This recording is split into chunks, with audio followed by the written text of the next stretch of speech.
हज़रत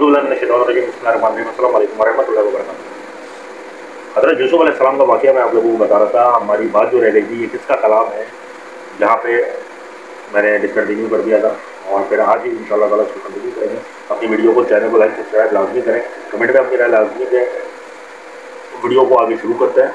ये किसका कलाम है, इस बारे में इख्तिलाफ है। एक कौल ये है कि ये कलाम यूसुफ अलैहिस्सलाम का है, और इस लिहाज से इसका मतलब ये है कि मैंने मामला की तहकीक का मुतालबा इसलिए किया है ताकि अजीज़ मिस्र जान ले कि मैंने इसकी अदम मौजूदगी में इसकी ख़यानत नहीं की। दूसरा कौल ये है कि जुलेखा के कलाम में तुमता है, और इस लिहाज से इसका मतलब ये है कि मैंने इस बात का इकरार और इतराफ़ इसलिए किया है कि मेरा खाविंद जान ले के मैंने हकीकत में इसकी ख़यानत नहीं की। मेरी तरफ से इसे बहलाने फुसलाने की कोशिश ज़रूर हुई है, लेकिन अपनी तौर पर इस बेहयाई के काम करने की नौबत की नहीं है। और इस दूसरे कौल की तारीफ बहुत से मुतअल्लिमीन और मुतअख़िरीन उम्मा ने की है, और इब्न जरीर रहमतुल्लाह अलैह और इब्न अबी हातिम ने कौल सिर्फ पहला नकल किया है। और मैं अपने आप को बरी करार नहीं देता या देती, यकीनन निस्फ बुराई का हुक्म देता है, मगर निस्फ पर मेरा रब रहम फरमाए। बेशक मेरा रब माफ़ करने वाला, रहम करने वाला है। ये कलाम भी जुलेखा का है या यूसुफ अलैहिस्सलाम का, मगर इसको जुलेखा के कलाम पर मामूल करना ज़्यादा मुनासिब और कबील है। ये दो बातें थी इस कलाम में जो आखिर में मैंने आप लोगों को बताया है। उसका जो मतलब है या वो बात जिसने भी कही, वो या तो यूसुफ अलैहिस्सलाम ने कही या वो जो जुलेखा थी मिस्र की मलका, या उन्होंने ये बात कही। अब बादशाह के दरबार में हाजिरी हज़रत यूसुफ अलैहिस्सलाम की, और उनको वज़ारत ख़ज़ाना का ओहदा है। आयत सूरह यूसुफ 54 से लेकर 57 उसका मफ़हूम में बना। और बादशाह ने कहा कि इसे मेरे पास लाओ, मैं इसे मुसाहिब खास बनाऊंगा। फिर जब इन यूसुफ से गुफ्तगू हुई तो बादशाह ने कहा कि आज से तुम हमारे यहाँ साहिब मदलत और साहिब एतबार हो। यूसुफ अलैहिस्सलाम ने कहा कि मुझे इस मुल्क के ख़जानों पर मुकर्रर कर दीजिए, क्योंकि मैं हिफाजत भी कर सकता हूँ और इस काम से वाकिफ़ भी हूँ।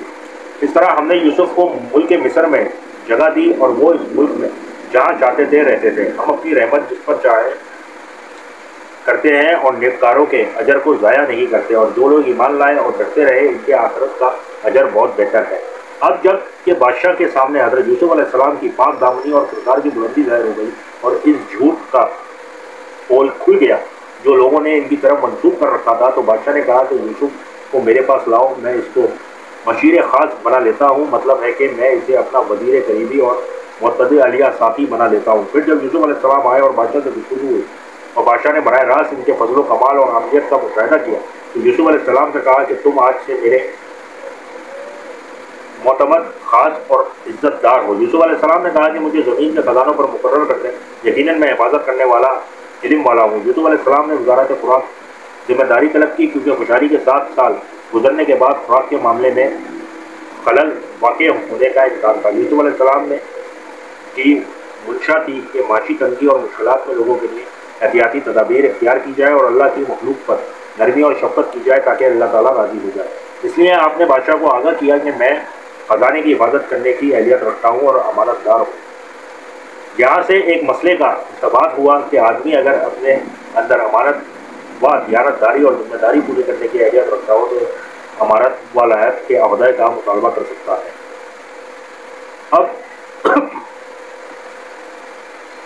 फ़िरौन ने यूसुफ अलैहिस्सलाम की बड़ी इज्जत की और मिस्र की तमाम ज़मीन पर इन्हें इख्तियार दे दिया। इन्हें अपनी अंगूठी पहनाई और रेशम का लिबास पहनाया और सोने का हारान के गले में लटकाया, और इन्हें अपनी दूसरी सवारी पर सवार किया। अब इनके आगे आगे मनादी की गई कि ये बादशाह हैं, और यूसुफ अलैहिस्सलाम से बादशाह ने कहा कि मुमलिकत की पूरी जिम्मेदारी आप पर है, मैं तो सिर्फ कुर्सी पर आपसे बड़ा हूँ। कहते हैं कि इस वक्त यूसुफ अलैहिस्सलाम की उम्र 30 बरस थी, और बादशाह ने हज़रत यूसुफ अलैहिस्सलाम की शादी एक बड़ी ख़ानदानी और शान वाली औरत से की। इमाम तिरमिज़ी ने यह भी नकल की कि बादशाह ने तकफीर को इसकी जिम्मेदारी से फारिग कर दिया और यूसुफ अलैहिस्सलाम के सुपुर्द कर दी गई। और ये भी रिवायत है कि जुलेखा के खाविंद के फौत होने के बाद बादशाह ने इसकी शादी भी यूसुफ अलैहिस्सलाम से कर दी। अजब इत्तेफाक हुआ कि जुलेखा अभी तक कुंवारी थी, क्योंकि इसका खाविंद औरत के पास आने के काबिल ना था। इसने यूसुफ अलैहिस्सलाम के लिए 2 बच्चों को जन्म दिया, और वो अफ़राइम और मुनसा थे। आपने मुल्क में अदल और इंसाफ कायम किया, इसलिए पूरा मुल्क आप पर एतमाद करता था। मर्द वो औरतें सब आपसे मोहब्बत करते थे। जब यूसुफ अलैहिस्सलाम बादशाह के पास आए तो बादशाह ने आपसे 70 ज़बानों में गुफ्तगू की, تو آپ اس کو اسی کے کلام والی زبان میں جواب دیتے۔ چھوٹی عمر میں اتنی لیاقت اور ذہانت دیکھ کر بادشاہ متعجب اور حیران ہو گیا۔ اللہ کے نبی سے تو یہ توقع و امید ہو سکتی ہے کہ وہ ایک سے زائد زبانیں معجزے کے طور پر جانتا ہو اور بولتا ہو، لیکن بادشاہ سے تعجب ہے کہ وہ 70 زبانیں بول لیتا ہے۔ ہمارا خیال میں تو اسی وقت 70 زبانیں وجود میں بھی نہیں آئی ہوئی ہیں۔ اور اسی طرح ہم نے یوسف کو زمین ملک مصر میں جگہ دی تاکہ وہ جہاں چاہے رہے۔ قید کی تنگی اور حفظ بھیجا کے بعد ہم نے اسے ہر لحاظ سے آزادی بخشی، اب وہ جس جگہ چاہے گھومے پھرے۔ ہر کوئی ان کی عزت و احترام کرتا اور قابل بن گئے تھے۔ اسی طرح ہم جس کو چاہتے ہیں اپنی رحمت سے نواز دیتے ہیں اور نیکی کرنے والوں کا اجر ہم ضائع نہیں کرتے۔ مطلب یہ ہے کہ اللہ تعالیٰ اپنے نیک بندوں کو نیک عملوں کا بدلہ اور جزا دیتا ہے، اور آخرت میں بھی عمدہ اور اعلیٰ قسم کی بھلائیاں اور ثواب دیتا ہے۔ اس لیے اللہ نے فرمایا اور آخرت کا اجر زیادہ بہتر ہے ان لوگوں کے لیے جو ایمان لائے اور پرہیزگاری اختیار کی۔ محمد بن اسحاق ذکر کرتے ہیں کہ مصر کا بادشاہ ولید بن ریاض حضرت یوسف علیہ السلام کے ہاتھ پر مسلمان ہو گیا تھا۔ خوف کی تنگی کے بعد امن کی فراخی ہے اور خوشی سے سرشار شک، حزن و ملال سے دو چار ہوتا ہے۔ بس ہرگز مایوس نہ ہو، کیونکہ یوسف علیہ السلام کو اللہ تعالیٰ نے قید سے رہائی کے بعد مصر کے خزانوں کا مالک بنا دیا تھا۔